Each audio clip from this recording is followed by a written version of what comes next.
Hello दोस्तों, welcome back to my channel. दोस्तों finally आज WWE money in the bank PPV ख़त्म हो चुका है। अब बात कर लेते हैं इस पीपीवी में हमें क्या कुछ दिखाई दिया। सबसे पहले हम बात करेंगे किक ऑफ शो के बारे में। किक ऑफ शो में हमें WWE smack down tag team champion के लिए डोमिनिक रेमिस्टीरियो वर्सेस दी उसोज के बीच एक मैच दिखाई दिया।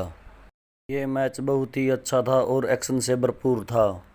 दोनों टीमें एक दूसरे को टेक डाउन करने में लग गई। मिस्टीरियो की तरफ से हमें 619 मूव भी देखने को मिला।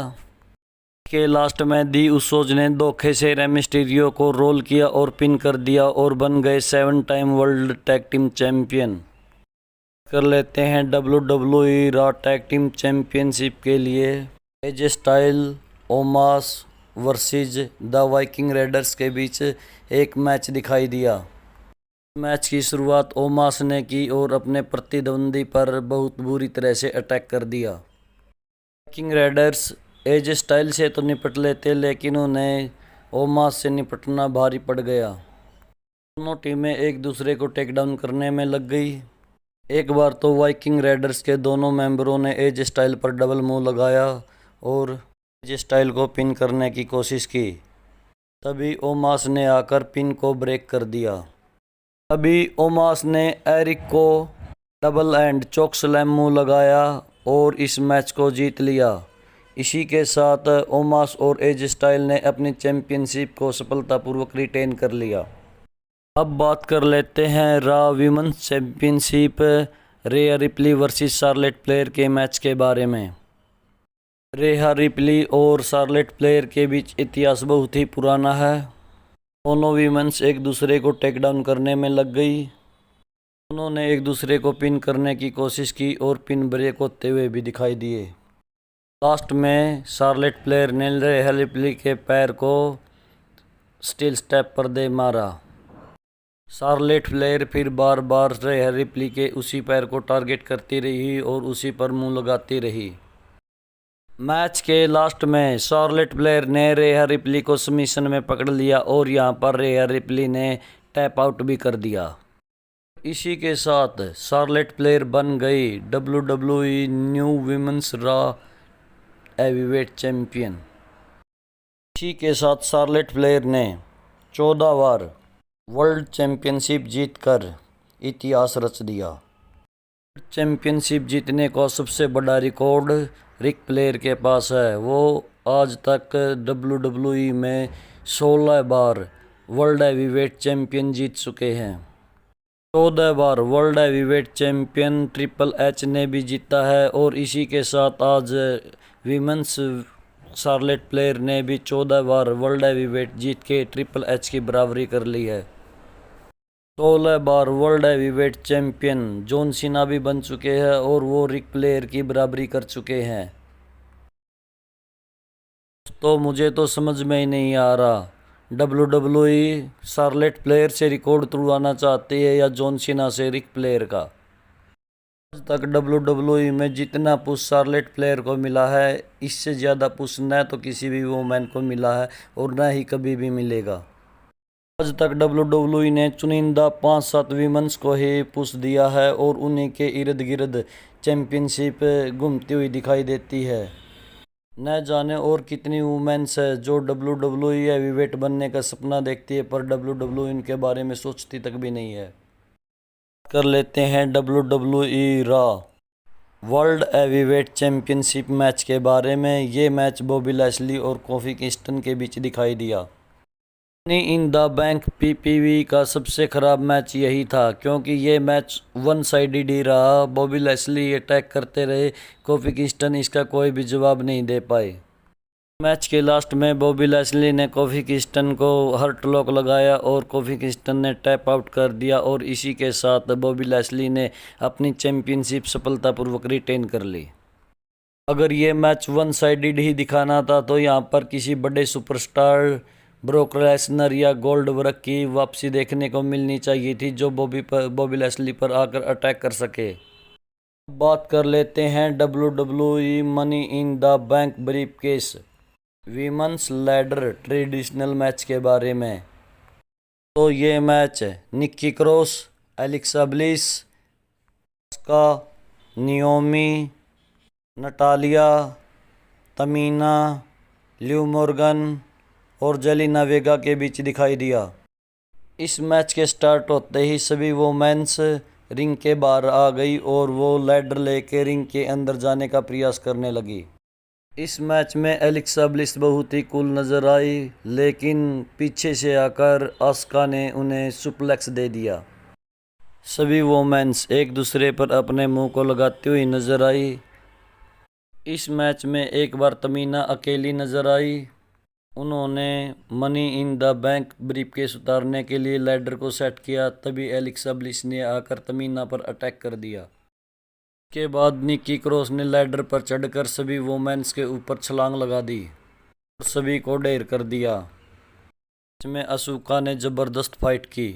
वो टैग टीम चैंपियन दोनों पर अकेले ही भारी पड़ गई। मैच को जीतने के चांस कभी किसी सुपरस्टार के बढ़ जाते तो कभी किसी सुपरस्टार के। मैच तो ये एक्शन से भरपूर था, लेकिन लास्ट में निक्की क्रॉस ने आके लैडर पर चढ़कर money in the bank briefcase को उतार लिया और इस मैच को जीत लिया। तो अब बात कर लेते हैं WWE money in the bank ladder man traditional match के बारे में। तो ये match Ricochet, Matt Riddle, John Morrison, Drew McIntyre, Big E, Kevin Owens, Shinsuke Nakamura और सेथ रॉलिंस के बीच दिखाई दिया। मैच स्टार्ट होते ही सभी सुपरस्टारों ने एक दूसरे पर अटैक करना शुरू कर दिया और एक दूसरे को एलिमिनेट करना स्टार्ट कर दिया। इसी के साथ रिंग में बिग ई और ड्रू मैकिंटायर ही बच गए। रिंग में लैडर के जरिए शिंसुके नाकामोरा ने केविन ओवंस पर अटैक किया और अपने अटैक का बदला ले लिया। में नाकामोरा और जॉन मॉरिसन दोनों लैडर पर चढ़े हुए थे, तभी सेथ रॉलिंस ने आकर दोनों पर अटैक कर दिया।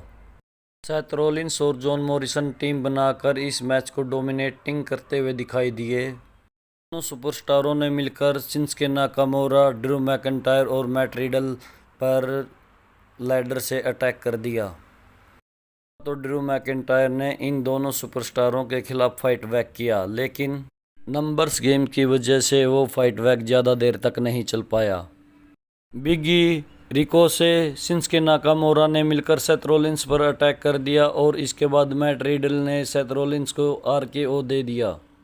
और फिर ड्रू मैकिंटायर ने ज़बरदस्त पलटवार किया और सभी सुपरस्टारों को धाराशायी कर दिया और रिंग के बीच में लैडर्स को लगा के लैडर्स के ऊपर चढ़ गए money in the bank briefcase उतारने के लिए। तभी वीर और सैंकी की एंट्री दिखाई दी। उन्होंने ड्रू मैकिंटायर को बहुत मारा और इसके बाद जिंदर महल ने भी ड्रू मैकिंटायर पर चेयर से अटैक कर दिया। फिर वीर और सैंकी ड्रू मैकिंटायर को इस मैच से बाहर ले गए।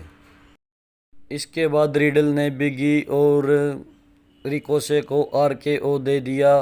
तभी सेथ रॉलिंस ने आकर रिडल को क्रमस्टॉम्प लगा दिया। इसके बाद केविन ओवंस ने शिंसुके नाकामोरा और मॉरिसन को स्टनर दे दिया और साथ में ही रिकोसे को पावर बॉम्ब भी दे दिया।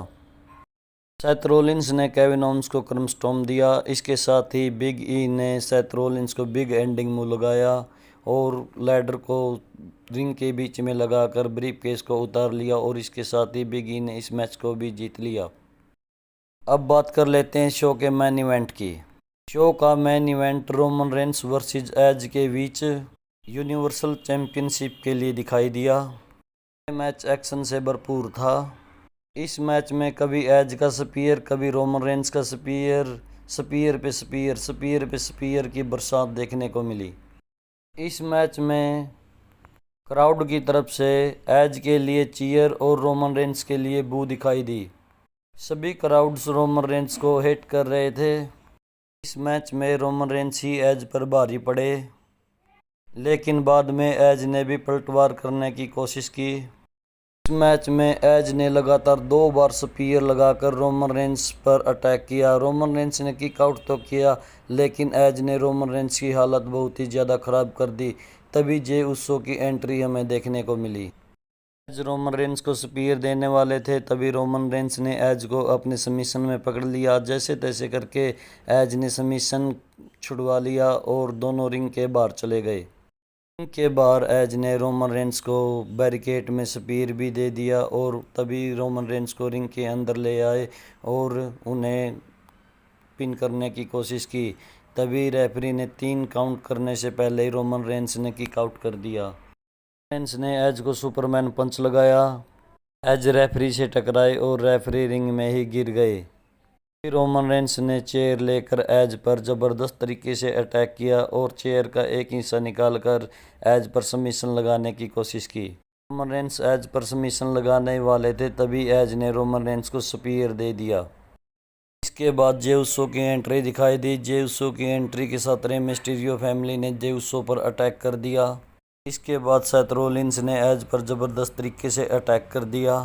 रोमन रेंस ने एज को स्पीयर दिया और इस मैच को जीत लिया और अपनी चैंपियनशिप सफलतापूर्वक रिटेन कर ली। सेथ रोलिंस और रोमन रेंस दोनों एक दूसरे को घूर रहे थे, तभी एज ने सेथ रोलिंस पर अटैक करके वो सेथ रोलिंस को मारते हुए बैक स्टेज ले गए।